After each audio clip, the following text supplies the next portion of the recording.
नेपाल में हुई हिंसा में सरकारी और निजी इमारतों को नुकसान पहुंचाया गया था, जिसमें प्रधानमंत्री कार्यालय भी शामिल था। अब जबकि अंतरिम सरकार के गठन को लेकर माथापच्ची चल रही है, तो इस बीच नेपाल के नए प्रधानमंत्री कार्यालय की एक तस्वीर सामने आई है। ये वीडियो मैं आपको दिखाने जा रही हूं। नेपाल का नया प्रधानमंत्री कार्यालय है। नई बनने वाली अंतरिम सरकार के प्रधानमंत्री के लिए यहां व्यवस्थाएं शुरू कर दी गई हैं। देखिए, चकाचक ये इमारत नजर आ रही है। पूरी तैयारी कर ली गई है।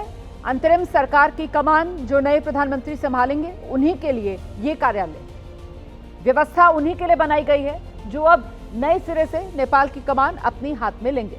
और ऐसे में क्या वो सुशीला कार्की होंगी? सुशीला कार्की के नाम पर अभी पेच इसलिए फंसा हुआ नजर आ रहा है क्योंकि अब सुशीला कार्की की तरफ से प्रधानमंत्री पद के लिए 2 शर्तें रख दी गई हैं। पहली शर्त तो यही कि वो कह रही हैं कि जो मौजूदा संसद है उसको भंग किया जाए, और दूसरी शर्त वो ये कह रही हैं कि जो जेनजी के खिलाफ दमन हुआ है इस आंदोलन के दौरान, उसमें कार्रवाई हो, उस पर एक्शन हो। और इसके बीच ये नेपाल का नया प्रधानमंत्री दफ्तर देख लीजिए आप जानते हैं किस तरीके से नेपाल में जब क्रांति हुई, जेनजी जब सड़क पर उतरा, तो फिर चुन चुन कर जो सरकारी इमारतें थी, संवैधानिक संस्थाओं की इमारतें थी, उन सबको आग के हवाले किया गया। वहां पर खूब तोड़फोड़ की गई। और ऐसे में अब ये नया प्रधानमंत्री दफ्तर है जो बनकर तैयार है। हालांकि दफ्तर तो बन गया, पर नया प्रधानमंत्री कौन होगा इसका अभी इंतजार है। दफ्तर तैयार, लेकिन प्रधानमंत्री का अब भी इंतजार। नाम साफ नहीं हो पाया है, किसके नाम पर मोहर लगेगी। हालांकि इस रेस में आप जरूर कह सकते हैं कि आगे चल रही हैं सुशीला कार्की।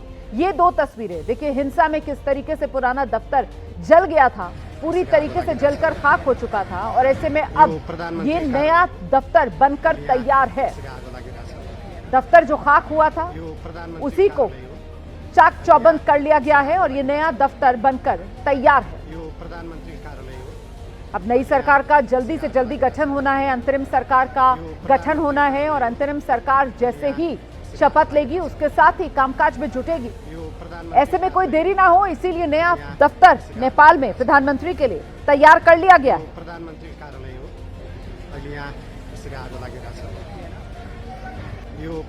कार्यालय हो। मध्य प्रदेश के हरदा में खाद के लिए जमकर हंगामा हो गया है। यहां बड़ी संख्या में किसान खाद के लिए रात भर लाइन में लगे रहे। किसानों के पास टोकन मौजूद था, लेकिन बावजूद इसके किसानों को खाद नहीं मिली, जिसका उन्होंने विरोध किया। किसानों का गुस्सा भड़का।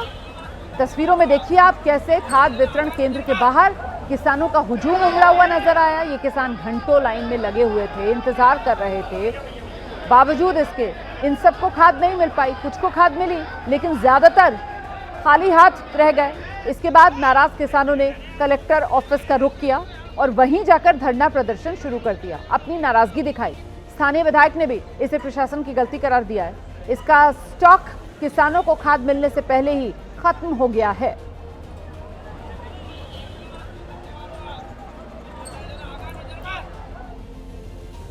उधर उत्तर प्रदेश के महोबा में किसानों को खाद की कमी से दो चार होना पड़ा। यहां पर भी खाद ना मिलने से किसानों का गुस्सा सड़क पर फूटा है। किसानों ने खाद वितरण केंद्र के कर्मचारी को पीट डाला। किसानों का आरोप है कि वो कई दिन से खाद वितरण केंद्र का चक्कर लगा रहे हैं, लेकिन उन्हें खाद नहीं मिल रही। ऐसे में नाराज किसानों ने खाद वितरण केंद्र के कर्मचारी को घेर लिया और फिर उसकी पिटाई शुरू कर दी। किसानों ने खाद वितरण कर्मचारी को जमकर पीटा, जिससे मौके पर हड़कंप मच गया। हालात बिगड़ने की जानकारी मिलने के बाद पुलिस मौके पर पहुंची। किसानों की पुलिस के साथ तीखी झड़प हुई है।